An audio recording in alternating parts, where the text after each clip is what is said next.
And it sounded like there was a really good turnout too, in spite of that. Oh, yeah. That's great. They are. Last I'm year. pretty good at that. Last year, it was really busy, but it was outside.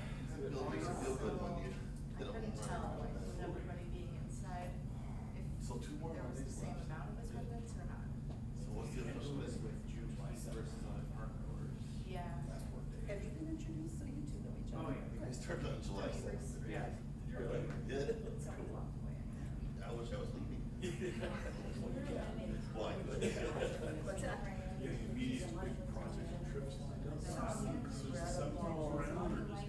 been there a couple months. Oh, it's been that long. I just remember when, oh, okay. I just remember when. Yes. Talking to you. Oh. No, I haven't been. Well, That's right. kind of a little thing. I haven't taken it. I had a when I was summer. Well, this is Jonah stuff. This is our task. The ninth was my first day. Oh, it's not ever Yeah. From 6 to 8, yeah, that will interfere a little bit with people showing up to speak, but hopefully they send their comments and, yeah. Oh, how So this is the nice. back. And the link, the Wisdom sent the link out for it, but I don't know if it's going to be archived so that we can go back and watch it. It should be, it really should be great. It should be very good.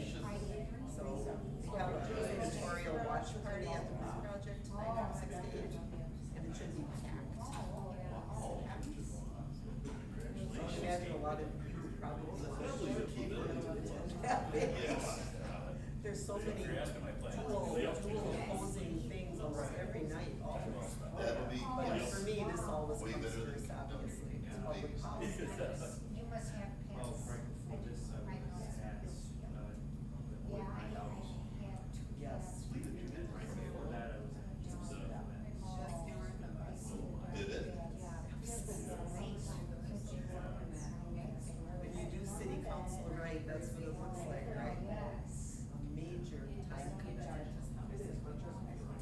You know, come on, come on. Well, you got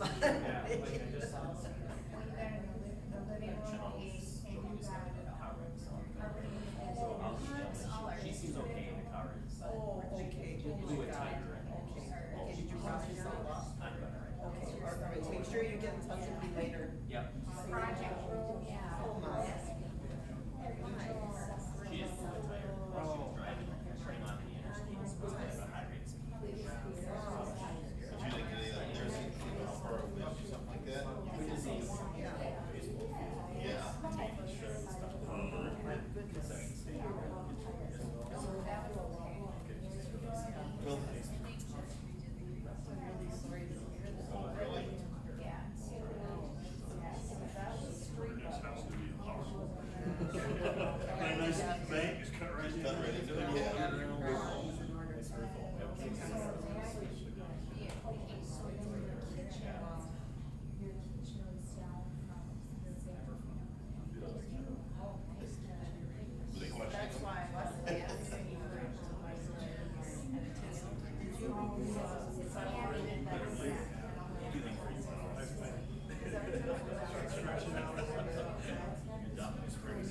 yeah. Like, Friday, I was going up to the dealership and all this. No, I like those. Yeah. Jody just got it on I-94, so Julia has it. This is stored right there. She's not hurt, she's just. Oh, really? She's not hurt. I didn't know, like, Just not on for her this. Friday after I left home, so they were still, I stayed there That's what they till got. 30. And then he had to come here 11. And then, finished up some stuff there at his place.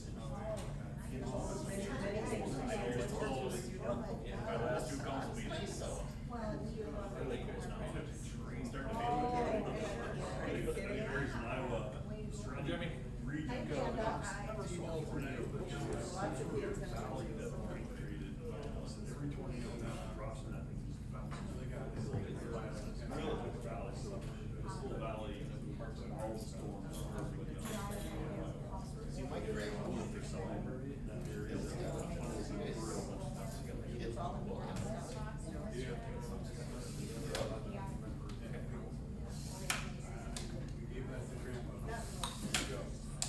I'm just hoping that there's some real. My grandma always said, because of the two rivers. Community members that would want to know.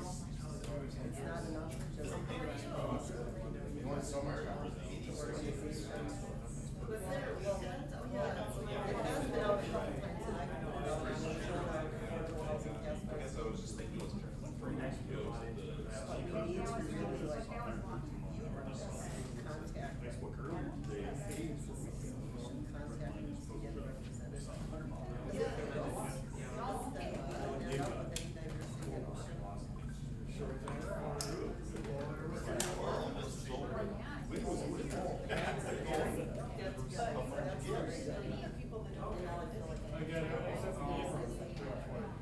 Place of wire, transformers for water.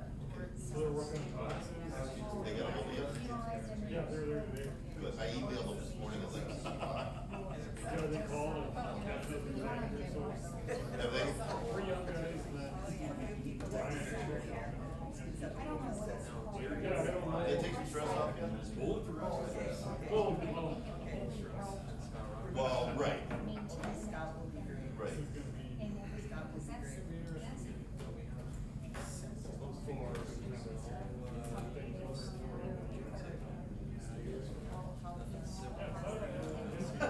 The housewife, yeah. The only question I have, I don't know. You had to get from him, who did you start first? And I said, you want me to wire the air conditioner? Good, you're in the fresh. Dryer upstairs. Maybe change, try and get that washer and dryer in the closet. So he's wiring the air conditioner. That's what it's in there. The wire. So, all right. So then we're wiring around over there, but then we get down and look, he's running the hours, grabbing stuff, but yeah, I could figure out. She knew brownies, but she got to eat this brownie, she said. Oh, She's like, They weren't president. Oh, yeah, that's right. yes. But they do They're want, great. they do want, presidents to reach out. They do want. Little red things, over those drinks, Bloody Marys.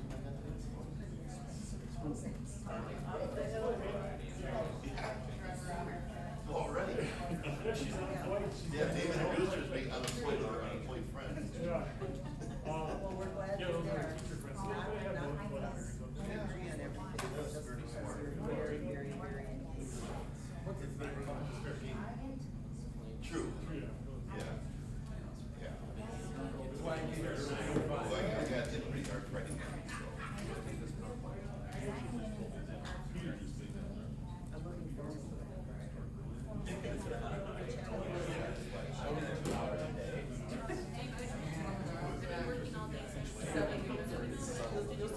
Yeah, you're right.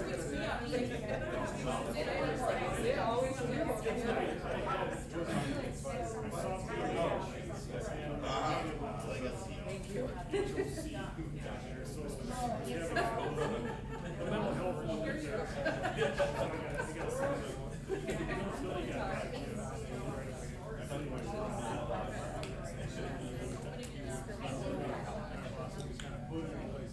I always talk to these guys, He worked better than like a million times, not a million. But But I have to always speak after what it takes to cut it off. you know, and it just never. It's hard. It's hard. But that's why I send in extended comments, you know, so that they have, well, so they have. And that's why I recommend, they send notes. For her, send it back to farm tomorrow. I heard that. Okay, we have a session. Yes.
But there are some pretty cool chili balls. I've seen some like pretty like unimpressive. I've never been impressed. I'm sure it's just. And like sweatpants. In reference to the smoking a cigarette, sure, then you think of big clouds, so you faster, the faster. He could do a 15-minute change. Wow. And when he crossed the finish line first, he was cracked. You know, it's very smart. And I would highly recommend small cap one on one. It actually is really nice. I would definitely. It has to be small. I would definitely. And familiarize them with the experience and that.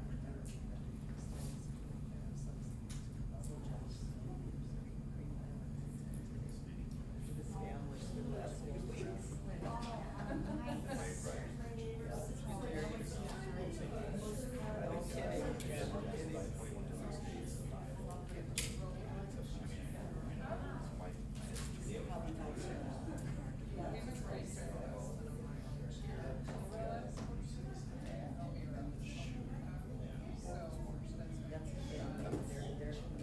Like, I have two students on my training.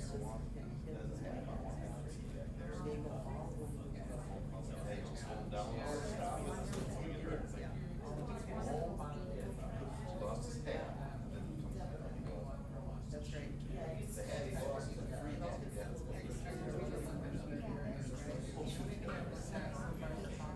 That's what I like. He's from Southern Illinois. I would appreciate it. He just needs a, I think he has a Sure. He's really good.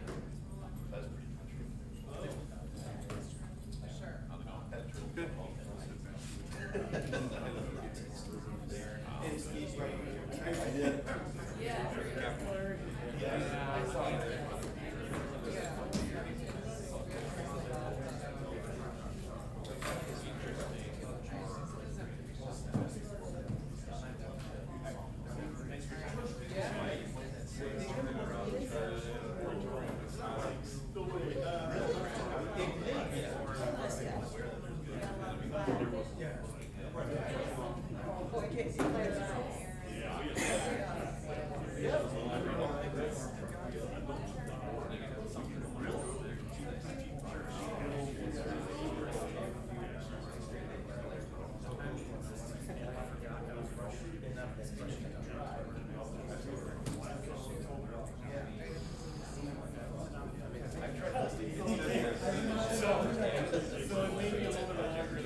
Well, we'll catch up.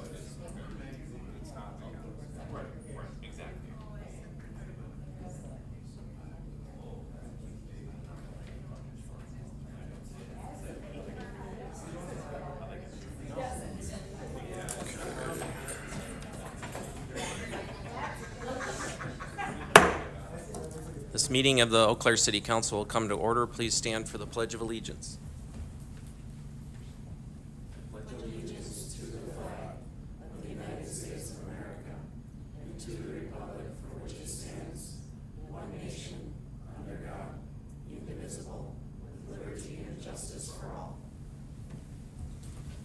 City Clerk, please call the roll. Councilmember Brewster. Here. Gregor. Here. Johnson. Imboga. Here. Miller. Here. Orth. Here. Otto. Here. Reed. Here. Schoen. Here. Serrano. Here. Worthman. Here. All right. Thank you, everyone, for being here. Welcome to the Monday, June 22nd, meeting of the Eau Claire City Council. Tonight we have two public discussion items, and then we'll follow that up with a public comment period. And so the way it'll work for each of those two items is that we'll have a staff presentation on each of them, and then council will have opportunities to ask questions, and then we'll open it up for public comment. We'll prioritize folks that signed up in the sheets in the back of the room, and you'll also find agendas in the back of the room if you need them. And then we'll open it up to anyone who maybe didn't get a chance to sign up and just wants to speak after those who have signed up. You'll have up to 4 minutes to speak, and there's a light system up by the microphone.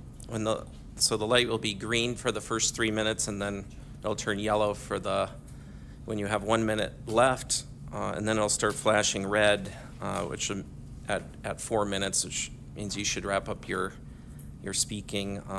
But please stay at the podium maybe a second or two after you're finished speaking in case there's any council questions for you. In addition to the opportunity to speak during the public discussion tonight, there are blue comment forms in the back of the room that you can complete and leave at the back table. So that's one way to reach us, and those will be sent to all the council members after the meeting. You can also find all the city council member emails on our website, and you can email us. There is an electronic comment form on the website as well, and that is an easy way to reach us too. Our website is eauclairewi.gov.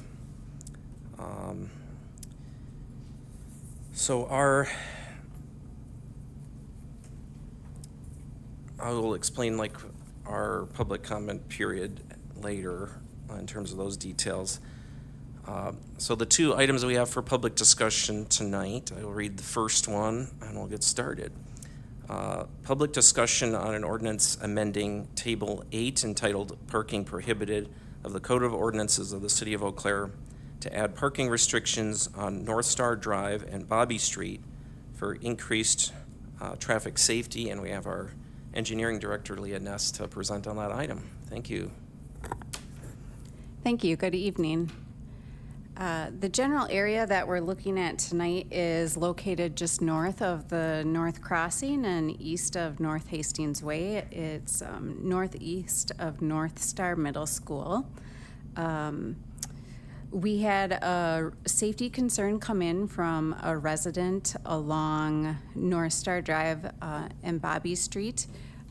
You can see the aerial and picture on the screen, and it's located within the council packet, indicating the area of concern along a curve between Bobby Street and North Star Drive.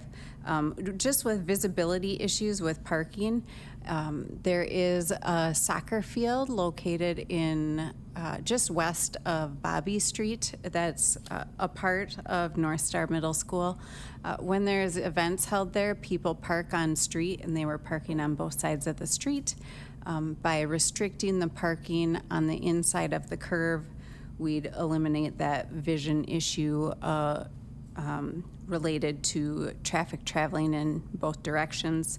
The street is 34 feet in width, so having one 8-foot parking lane and then 2 travel lanes of 13 feet. A 12-foot lane is a typical lane width.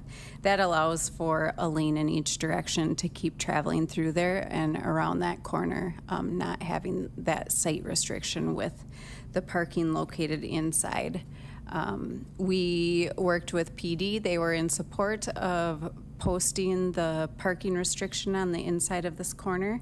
And if there's any questions related to the issue, I can try to address those now.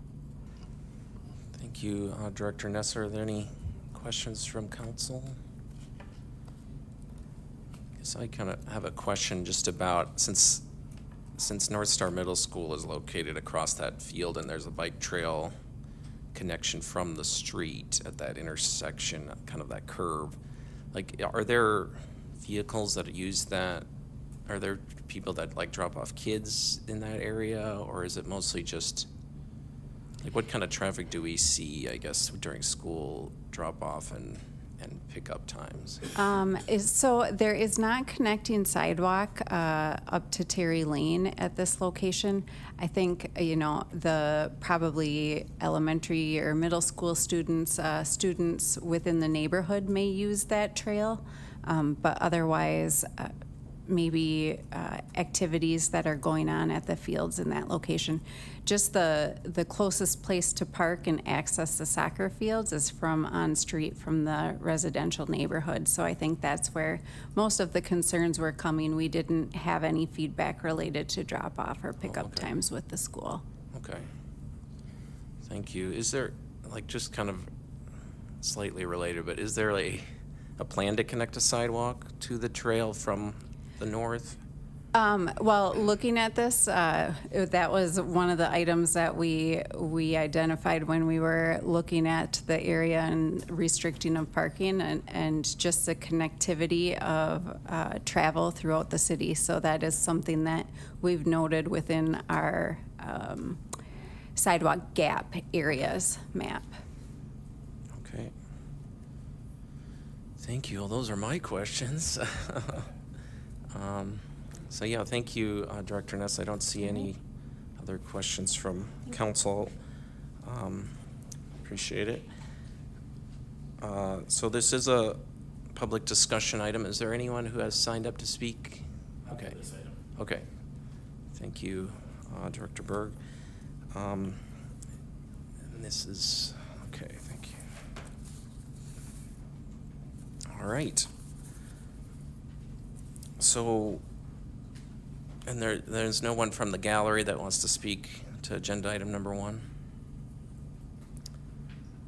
Okay, we'll move on to agenda item number 2, public discussion on the 2027 to 2031 proposed capital improvement plan, and we have our finance director, Kitsy Winters, to present on this item.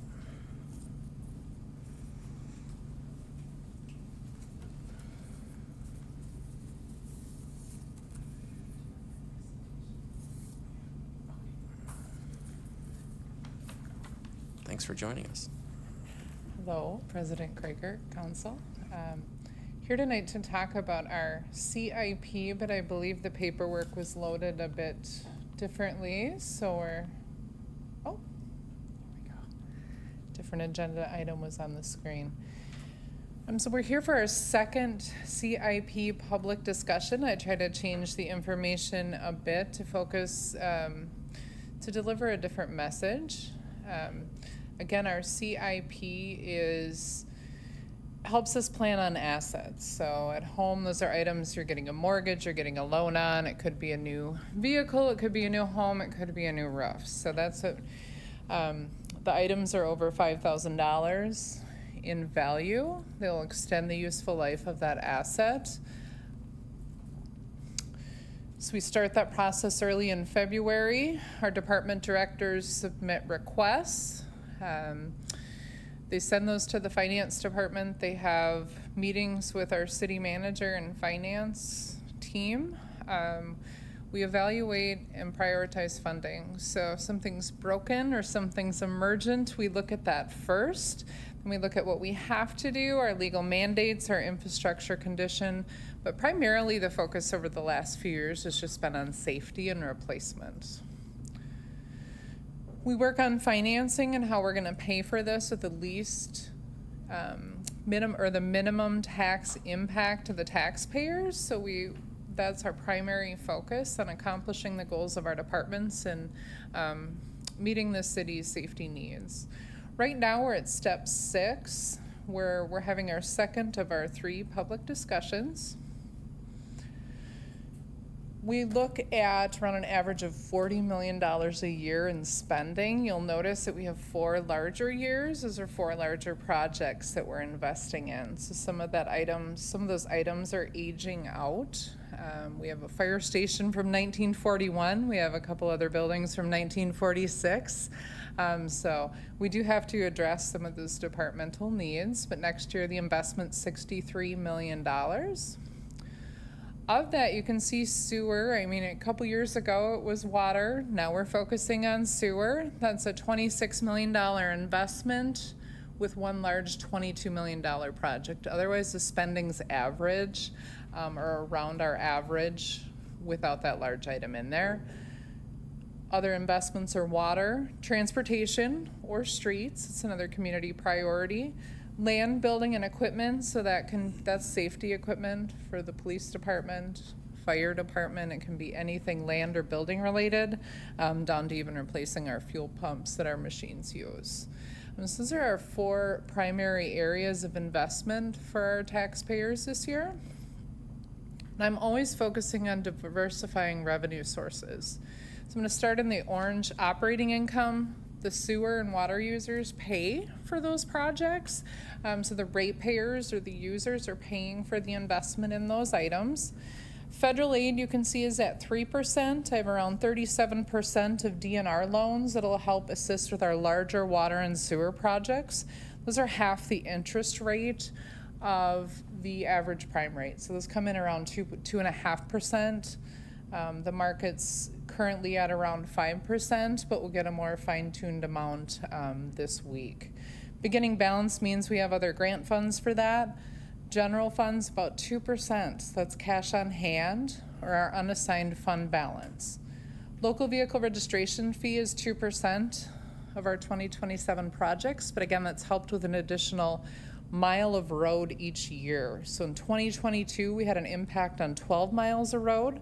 We're up to 15 miles of road that has had the useful life extended by the 4 different operational ways to extend that, whether it's resurfacing, mill and overlay.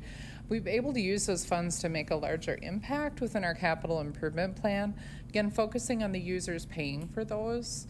Then we're down to promissory notes is 31%. So again, that's where you're issuing that loan, and that's a great tool that the state of Wisconsin allows us to use, because we don't have any others in our toolbox, but we'll definitely continue to use that one.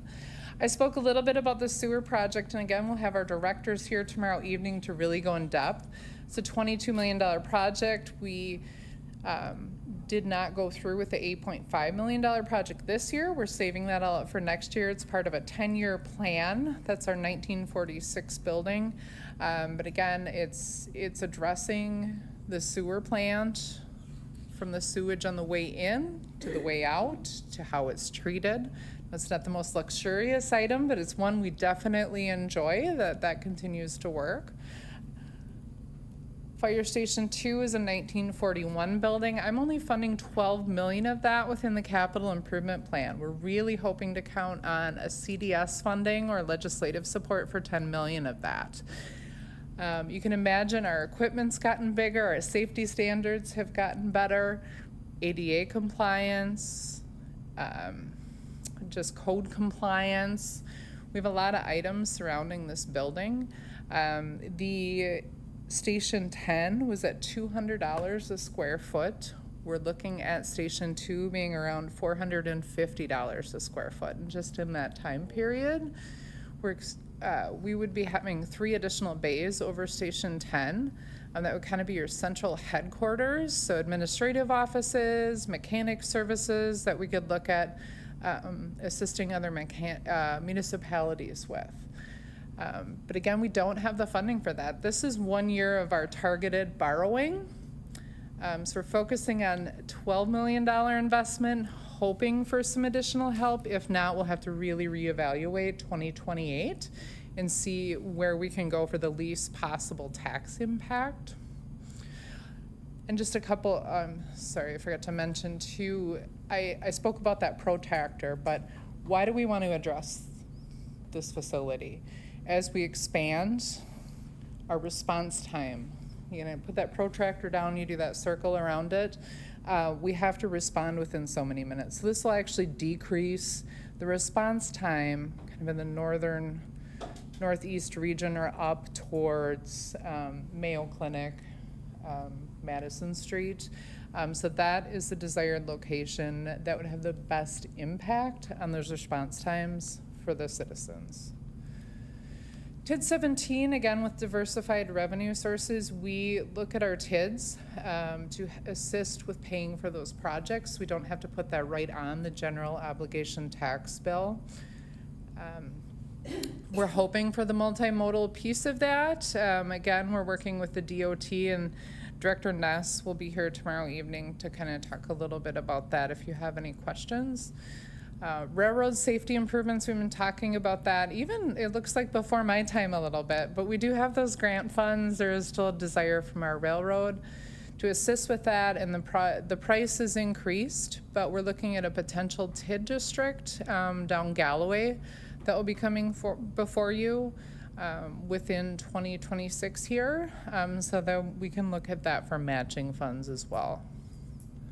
Gateway Drive improvements, this one's exciting. I know that's planned for 2030, but that's looking at from Target to Sam's Club. So some of the road enhancements needed within that area. And again, that's contingent on STP or state grant funding from the DOT. Downtown parking, we can talk a little bit more about that tomorrow, but with diversification of those revenue sources, again, looking at paid parking. We have $1 million investment proposed just to extend the useful life, $5 million to just demolish that I'm imagining those costs will go up by 2030. Parking is at $40,000 per stall. So just to replace what we have there is at an estimated about $31 million. That's about 1.5 years of our projects that we do. So about 1.5 years of our targeted borrowing. So without having a direct impact on that tax bill, we're looking at paid parking to assist with a portion of this, because the parking utility itself can't sustain all of that investment. So we'll take a look at all that downtown parking replacement and where we can get over the next 5 years. I left this placeholder in. We have no amendments from council at this point. You still can give those to me up to the time on the floor where we're approving that in July. The capital improvement plan has been through the respective commissions, and we'll have a work session tomorrow evening where we can talk about any more proposed amendments or any that you would have. We'll have one more public discussion on Monday the 13th to discuss any changes that might have came forward in that time period, and then we'll adopt that on Tuesday, July 14th. You can find our budget online at that link as well. So with that, if anyone has any more questions. Thank you, Director Winters. Any questions from council? Councilmember Brewster.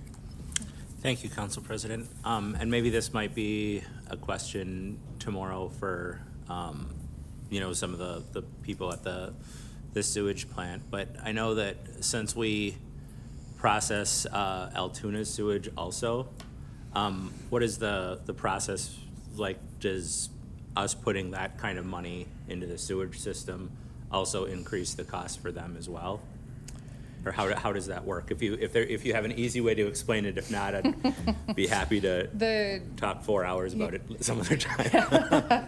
Director Berg is here, but I'll give you a 10,000 feet overview. So they do, Altoona at this point under their current contract contributes into our equipment replacement fund. They also pay the rates for, depending on where that equipment is and what type of that equipment is, and then based off of their percentage of capacity. So right now that's at a set percentage that they're contributing. On a project of this scale, we do issue debt or that Wisconsin DNR Clean Drinking Water Fund loan. So that debt would be amortized over the life of at least 20 years, I would say. So that will have a set, steady increase to their budget like the other projects. Thank you. Yeah. Thank you. Any other questions from council before we move to public comment? And we will have a work session tomorrow on this, and department directors will be there, so there'll be a lot of time for discussion among the council at that time. Great, All right, thank you. Thank you. Okay, so we'll move to the public discussion here. So I'll just go through the list of the people that have signed up already, and then if anyone else in the gallery would like to speak, that'd be welcome. So the first to call up to the front would be Susan Wolfgram. Welcome.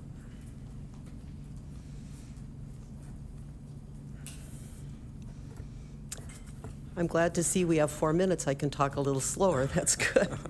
Good evening, Council President Gregard and members of the City Council. My name is Susan Wolfgram. I live at 550 Graham Avenue, downtown Eau Claire. I'm the co-chair of the Jonah Affordable Housing Task Force, and in the spirit of transparency, I sit on the Plan Commission. My comments represent the core team perspective of the task force this evening.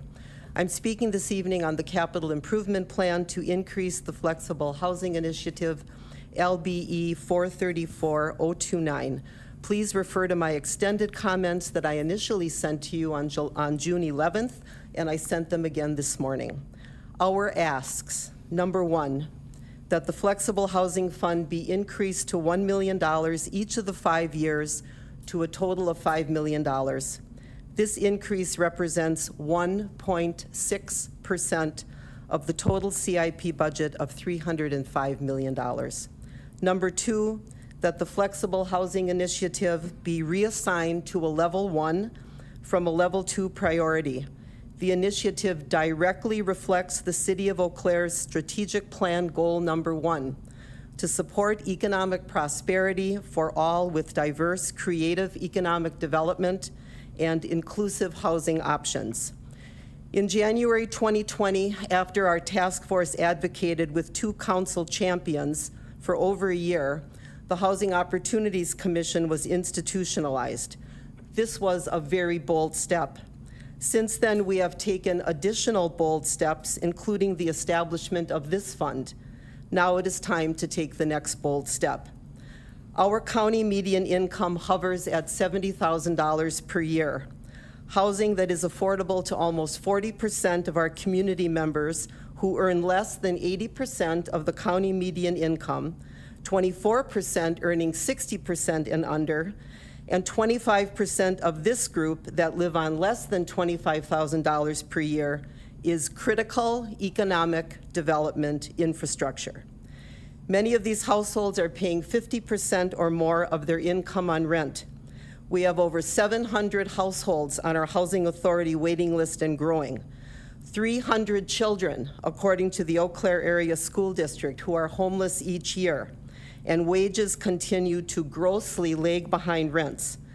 A healthy community with a healthy economy cannot sustain this high percentage who struggle to meet basic needs. For those of you who are not familiar with the United Way Alice report, please make friends with Alice. There are 4 key pillars that make the case for affordable housing being critical economic development infrastructure. Please see my extended comments for more detail. The first one is workforce and economic stability. Number 2, return on investment and leveraged funds. Number 3, expanding the tax base. And number 4, reduced municipal burdens. LIHTC projects are only one tool in this toolbox. However, it is important to note that Prairie Heights and the Eddy would never have made it over the finish line without gap financing from the city. This is an urgent matter. It requires a collective will on your part to think about deeply affordable housing as critical economic development infrastructure, as important as street and sidewalk improvements, for instance, funded at $25 million in the current CIP. I urge you to take the next bold step, and thank you very much for consideration of our comments. Thank you. Thank you so much. Any questions from council? Oh, I'm sorry. I'm running away. Just checking. Thank you so much. Can I run away? Okay. Yeah, appreciate it. Next on my list is Mara Landrick. Oops. Welcome. Hi there, I'm Hello. Mara Langrick, and I am a co-founder of LEAB of Eau Claire, which is the Lived Experience Advisory Board. I support the comments submitted by Jonah Affordable Housing Task Force regarding the Flexible Housing Fund initiative, but I'd like to speak not from a planning perspective, but from a lived experience perspective. We talk about affordable housing, we are talking about people. We are talking about workers, families, seniors, and individuals who are doing everything they can to survive while housing costs continue to rise faster than our incomes. We are also talking about people who have already lost their housing. I know what it feels like to experience homelessness. I know what it feels like to wonder where you're gonna sleep, where you're gonna shower, how you'll get to work, and if anybody thinks that you're human. Too often, our community's response to homelessness is to move people from one place to another. An encampment is cleared, people relocate somewhere else, and then they're moved again. The problem does not disappear because people disappear from view.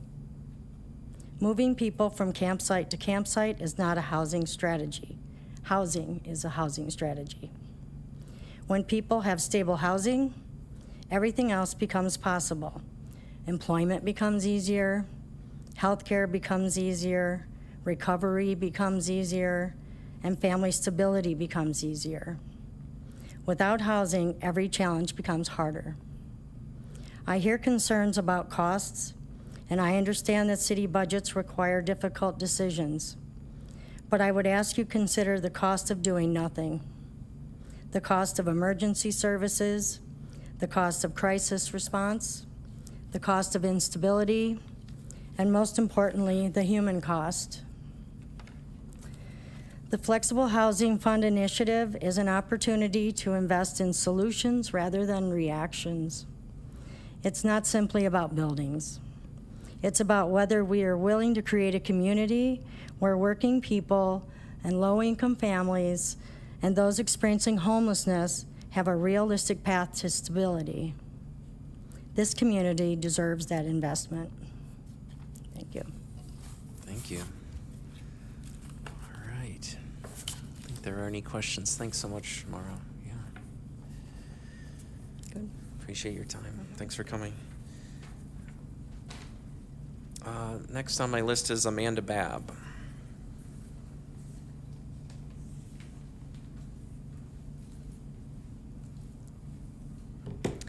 Good evening, President Graggart and members of the City Council. My name is Amanda Babb. My address is 862 East Grand Avenue. I work every day with the Eau Claire residents who are struggling to find and keep housing, and I'm here to ask you for two things: to increase the Flexible Housing Fund to $1 million annually for the next 5 years, and move this to a level 1 priority in the capital improvement plan. When we talk about infrastructure, we often think about roads, sidewalks, water systems, and public buildings. Those investments matter, but none of them function as intended if people cannot afford a safe place to live. Housing is infrastructure. The Matthew Desmond quote, "Without stable shelter, everything else falls apart," doesn't just apply to individual households. It applies to entire communities. In Eau Claire, hundreds of households are spending more than half of their income on rent. More than 700 households are on the Housing Authority waiting list, and our schools report hundreds of students experiencing homelessness each year. These issues affect our workforce, businesses, schools, and healthcare system. We often hear concerns from employers about finding and retaining workers, but workers need somewhere affordable to live. The job market is challenging in the best times, and we have all seen how challenging it can be for those who have no safe place to sleep, no reliable place to bathe or wash their clothes, no place to store their clothes or their food, and no consistent means of communication.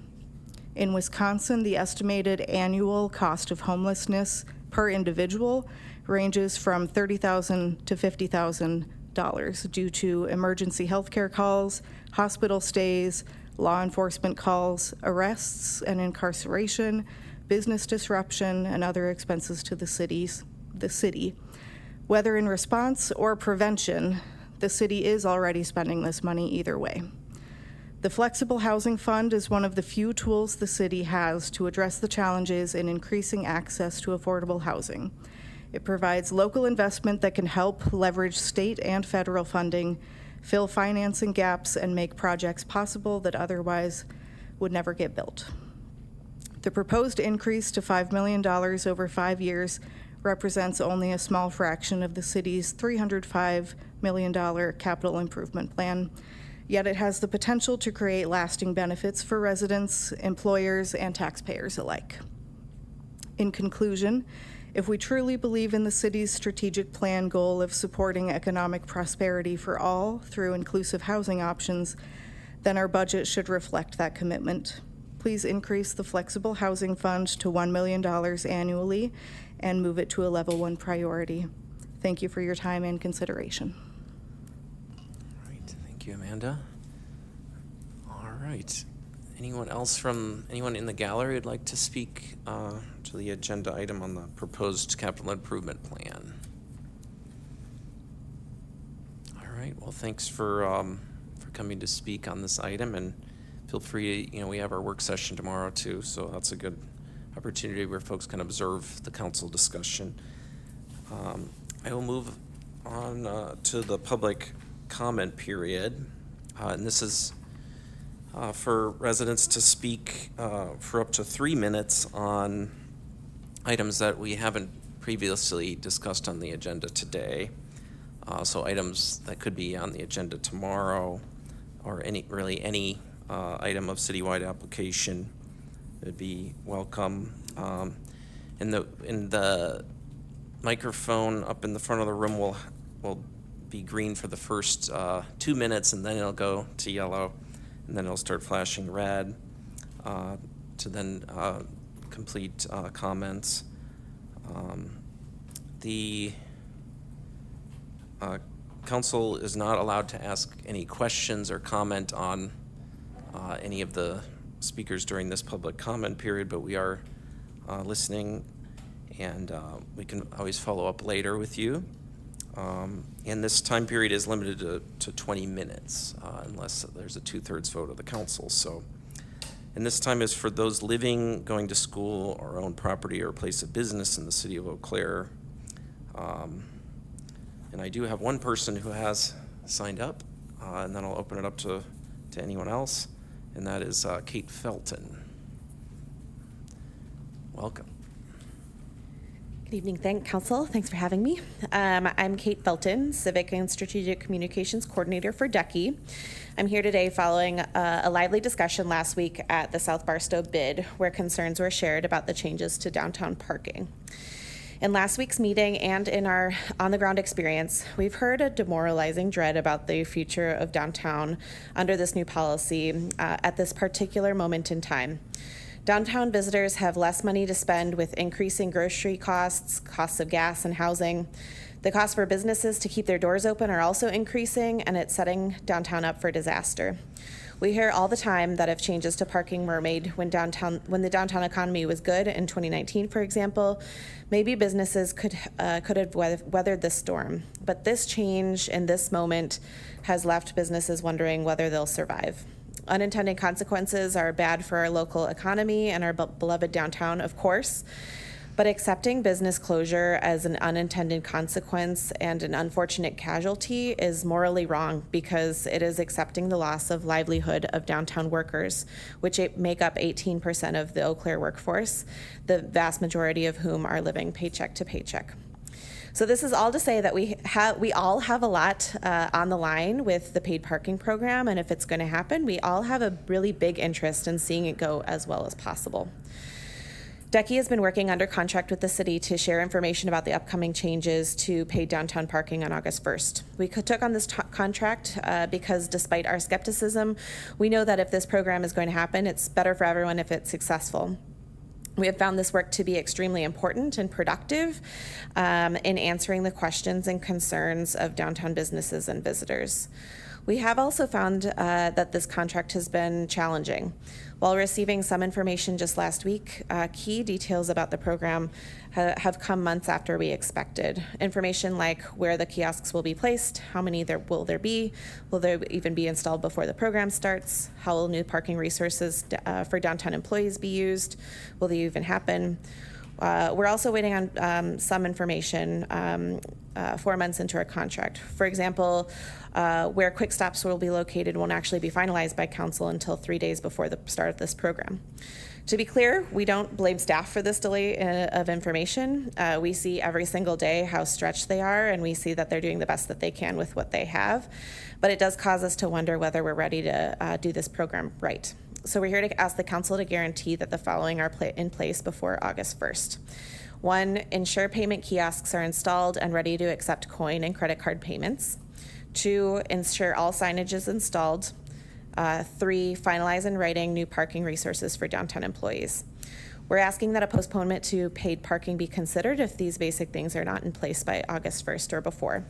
Thank you to council for your consideration. We have also arranged a meeting with city staff next week to discuss these requests. Okay. Thank you. Thank you so much, Kate. All right, anyone else from the gallery would like to speak at the public comment period?